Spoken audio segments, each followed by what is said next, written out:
My name is Rebecca Hammond, and my story begins after the new year of 2020.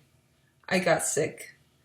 I had fevers, body aches, loss of appetite, and a severe neck pain that then turned into a terrible cough and lung issues. That put me down into bed for over a week. My neck pain never got better. I never got my energy back. Then the pandemic hit. I had 5 kids come home to do online public school, from freshmen in high school to kindergarten. My husband's office was forced to be shut down, and I found out I was pregnant with our 8th child. I was already weak, and then the morning sickness hit, and throwing up was causing severe neck pain and weakness. After a day of throwing up, I was unable to stand up and walk unassisted. My husband took me to the emergency room. I was there all morning. They diagnosed me with a possible infection. They wanted to send me home, but I refused. I just knew something else was wrong.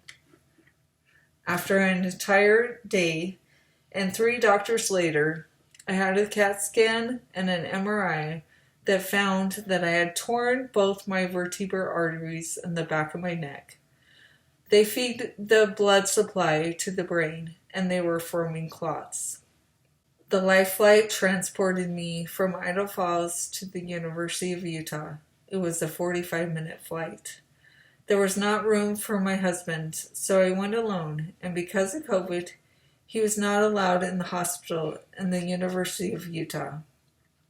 Over the next 2 weeks, I suffered 3 massive strokes that caused complete loss of movement in my right side, impaired my vision, speech, ability to swallow, and damaged my emotion center in my brain.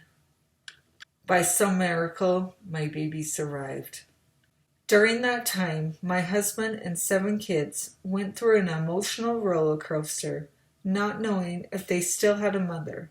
When waiting to hear back from the hospital if I had survived after my strokes, my husband closed his office and referred his patients out so that he could be there for the kids and be there for me when I came home. He prayed what he needed to do to help me. While praying, he kept hearing in his mind an old buddy's name, Elder John Hatch, which he served with on a mission 20 years earlier in the south of France. He contacted him to find that he had developed technology that allowed him to monitor the eyes to see what brain exercises he needed for the brain that he created to influence neuroplasticity. Neuroplasticity is the activation of pathways or formation of synapses for new connections for the injured areas of the brain. As soon as I was released from the hospital and inpatient, my husband took me to see Dr. Hatch. I spent the next 2 weeks seeing Dr. Hatch in Orem, Utah at the brain rehab. Here is a video of just one of the therapies he provides.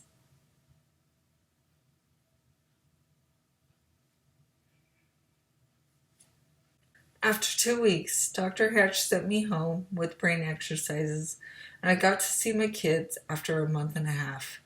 I was excited and so afraid to have them see me this way.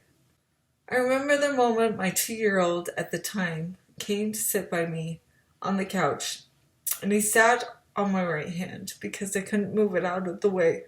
I just cried.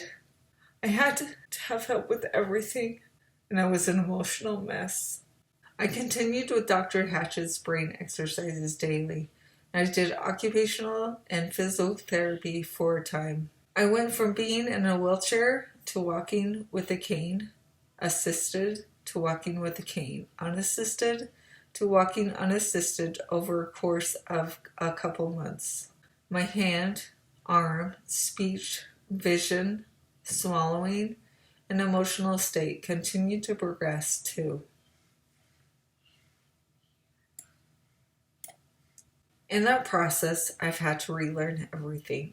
I am right-handed, so eating, writing, typing, and etc. Just think about doing your daily routine with your dominant hand tied behind your back. I remember how much joy I had when I was able to use my hand enough to help me pull my pants down to use the bathroom, or reach over to get the toilet paper with two hands. Try doing it with one. But I can't express the joy and the gratitude I have when I am able to do things again for the first time.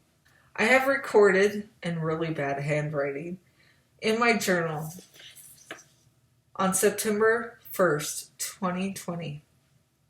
Today was a big day. It was back to school night. I've had a goal in mind that I would walk through the schools to meet the kids' teachers. I did it holding Justin's hand. Things I'm grateful for. I walked through the schools. I walked through Fred Meyer's. I can wiggle my toes. At 35 weeks pregnant, I started having neck pain like before when I had the strokes. I almost fell several times that day and my speech was starting to slur. During the 3 massive strokes, they closed off my left vertebral artery and placed 3 stents in the right. Due to this and the increased blood flow from the pregnancy, it was causing these issues and I was developing increased blood pressure. They advised me to have a C-section and deliver our baby girl. She was born and spent the next 3 weeks in the NICU. This was physically and emotionally exhausting on me. But thankfully, she did not have any major complications from the stroke. And recently, she celebrated her first birthday. Unfortunately, because of the spinal block during the C-section, it shut off my lower extremities again, and I regressed from walking, putting me back by months.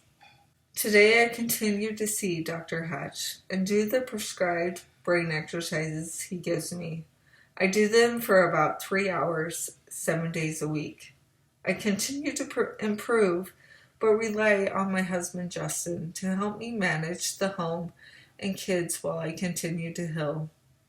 Justin goes in the office a couple days a week because I can't handle the home and the kids mentally, physically, and emotionally. It is hard for him to go back full time.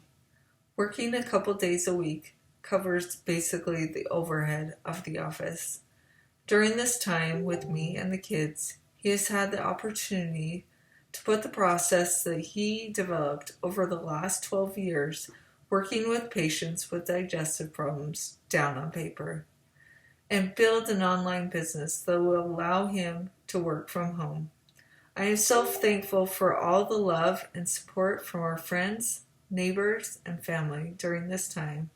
I ask if this is something that will benefit you or your family, please purchase this book and or share this page.